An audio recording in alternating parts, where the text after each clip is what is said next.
এটা আমাদের চায়ের দোকান, পুরো ভাঙচুর করে দিয়েছে দেখুন।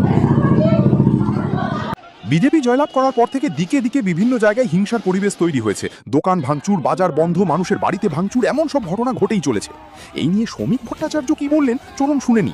সমস্ত বিজেপি কর্মীদের কাছে, সমর্থকদের কাছে, রাজ্যবাসীর কাছে, এমনকি তৃণমূল কংগ্রেসের কর্মীদের কাছে, যারা ব্যক্তিগত সমীকরণের কারণে কেউ কেউ কিছু কিছু জায়গায় আক্রমণ চালাচ্ছেন, এগুলো বন্ধ করুন।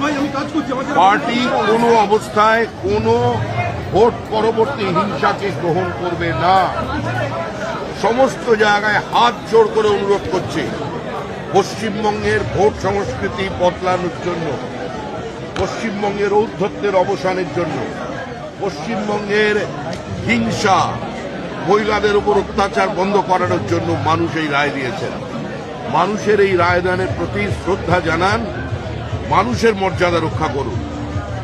এই জয় গণতন্ত্রের জয়। এই গণতান্ত্রিক ব্যবস্থায় হিংসার কোনো স্থান নেই। আর বিজেপির সরকার এবং বিজেপি দল হিসেবে আমরা আপনাদের মাধ্যমে প্রশাসনকে বার্তা দিচ্ছি, পুলিশকে বার্তা দিচ্ছি, যেখানে হিংসার ঘটনা দেখবেন, কোনো রং দেখবেন না, কঠোর ব্যবস্থা নেবেন। হাতে গেরুয়া পতাকা নিয়ে, মাথায় গেরুয়া আবির লাগিয়ে কিংবা বিজেপির পতাকা নিয়ে পরিচিত যত বড়ই বিজেপি নেতা হোক, স্থানীয় কোনো জায়গায় যদি আক্রমণ করেন, কড়া পদক্ষেপ নেবেন।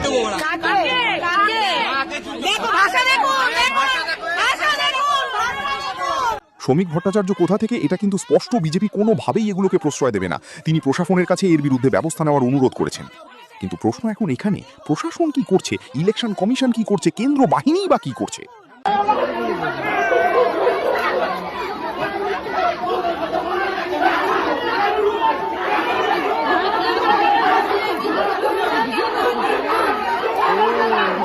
আমি বিজেপিকে সাপোর্ট করি, কিন্তু এইরকম ভাবে ভাঙচুর করাকে আমি একদমই সাপোর্ট করি না। বিজেপি জিতেছে, ভালো কথা, সবাই আনন্দিত, সবাই খুশি, কিন্তু এইরকম ভাবে ভাঙচুর করাটা উচিত নয়।